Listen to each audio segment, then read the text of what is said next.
The Hive city of Valkara stretched endlessly into the gray skies, a labyrinth of steel towers, crowded streets, and flickering lights that barely cut through the thick smog.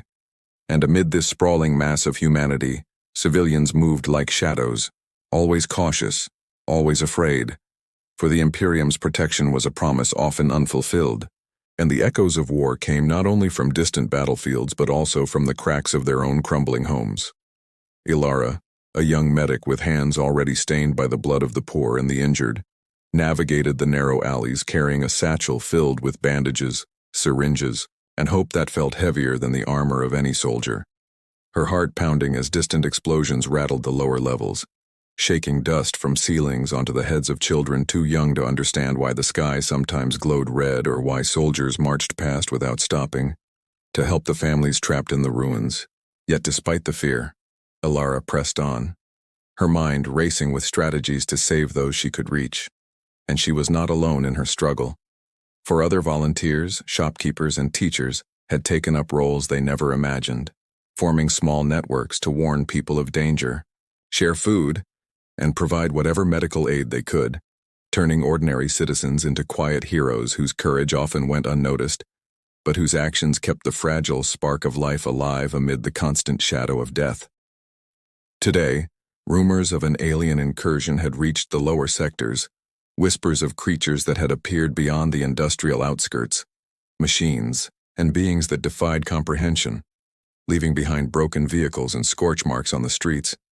And when the first reports reached Ilara's sector, she felt a cold shiver run down her spine, imagining the faces of families she could not reach, imagining children hiding under rubble as monstrous shapes loomed over the horizon, and she knew she had to act, even though every step outside her makeshift clinic risked her life.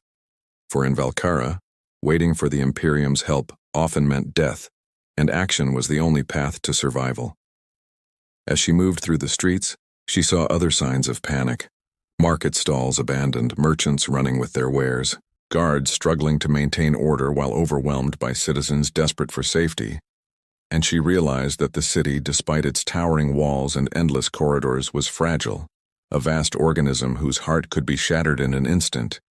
Yet even in the chaos there was resilience as neighbors helped neighbors, carrying the elderly, sharing food, and whispering plans for safety. And Ilara found herself inspired by their determination, knowing that courage often bloomed in the darkest places. And she reached the industrial district where the alien attacks were reported, seeing the scorch marks and strange metal debris that no human technology could have left. And her pulse quickened as she noticed a faint glow emanating from one of the broken machines, a pale light that seemed almost alive, pulsing slowly like a heartbeat. And as she approached, she found the source. A small crystalline artifact, humming softly with energy, its surface covered in intricate markings that glimmered even in the dim light.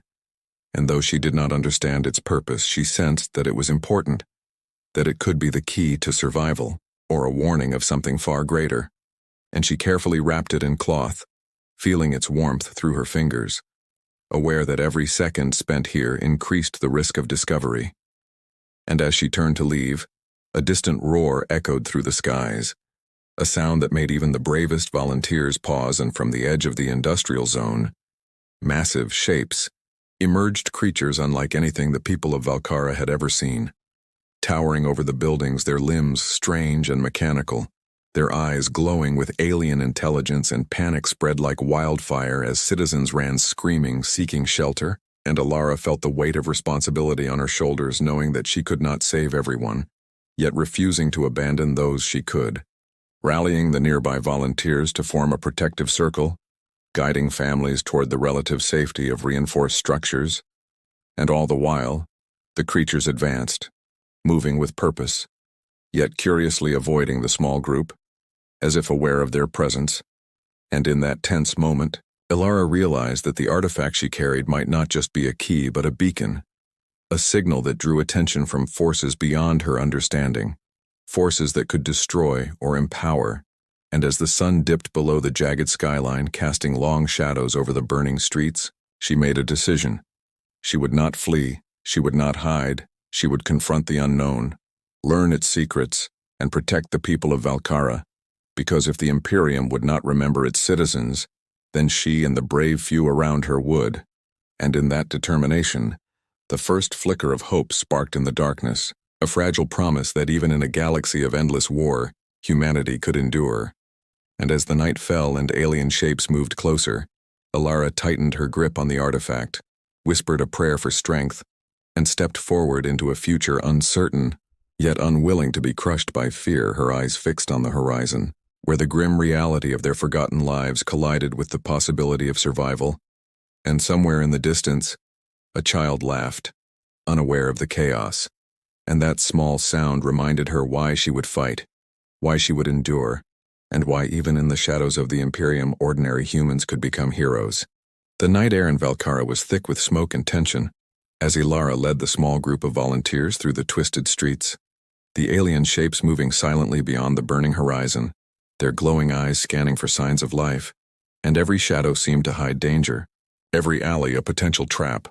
Yet despite the fear, the citizens rallied around her, clutching makeshift weapons, containers of chemicals, and scrap metal fashioned into tools of defense, determined not to be mere victims. And Alara felt a strange mix of pride and dread, knowing that even the bravest hearts could falter under the weight of what was coming. Yet the artifact in her satchel pulsed with an eerie light, as if sensing the creature's approach, and she wondered whether it could be the key to survival, or simply a harbinger of something far worse. A thought that made her quicken her pace. As she led the group toward a partially collapsed government building she hoped could serve as a temporary refuge, its reinforced walls scarred by previous skirmishes but still intact. And as they approached, a distant explosion shook the ground, sending a cascade of dust and debris into the air, forcing the citizens to duck for cover, hearts pounding, and in the chaos, a young boy tripped, his small scream cutting through the cacophony, and Alara lunged, catching him before he fell into a pit of rubble, her hands trembling as she felt the raw weight of responsibility pressing down. Yet she could not dwell on fear, for the creatures were coming closer, their strange mechanical limbs leaving deep gouges in the concrete, their movements precise and purposeful. And as she guided the group inside the building, she noticed other survivors gathering in the dimly lit halls, their faces pale but determined, a mix of terror and courage reflecting in their eyes, and whispers spread of people who had seen more than one of the creatures, of families torn apart, and of the artifact, whose mysterious glow seemed to call to them as well, drawing attention even from the distant invaders. And as Alara organized the makeshift defenses, assigning people to watch the entrances and prepare improvised barricades, she realized that this night would change everything, that the fragile structure of life in Valkara had already begun to fracture, yet through that fracture, sparks of resistance ignited, ordinary citizens rising to meet extraordinary danger. And as hours passed, the alien forces made their first formal strike, machines crashing into the city, energy beams slicing through walls, and screams of both pain and courage echoing through the corridors. Yet the citizens held, using every ounce of wit and courage to fend off attacks, even as the Imperium remained silent, absent, and indifferent, a cruel reminder that the people were truly on their own. And in the midst of this chaos, Alara discovered that the artifact responded to the creature's presence, glowing brighter, vibrating almost in rhythm with the alien movements. And she realized with a surge of both fear and hope that it might be more than a simple object, perhaps a weapon, a guide, or a signal of power. Yet she had no time to ponder, for a massive alien construct suddenly breached the wall near the building's rear entrance, its form towering and horrific, its limbs swinging with destructive force, and the volunteers scrambled, trying to repel it with whatever they had, while Alara, clutching the artifact, shouted instructions, her voice cutting through the chaos.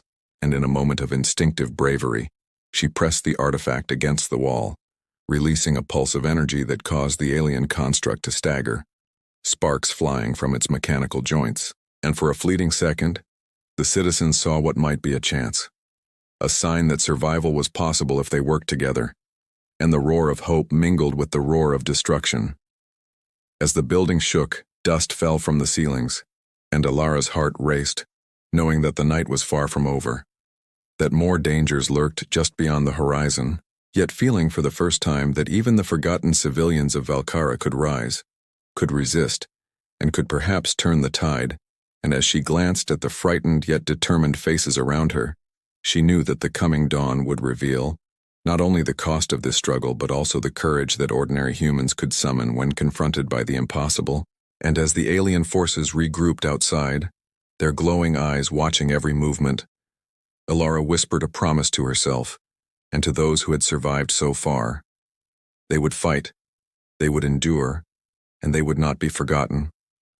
For even in the grim reality of the Imperium's neglect, the people of Valkara had found a spark, and sparks, she knew, could ignite a fire that no darkness could fully extinguish.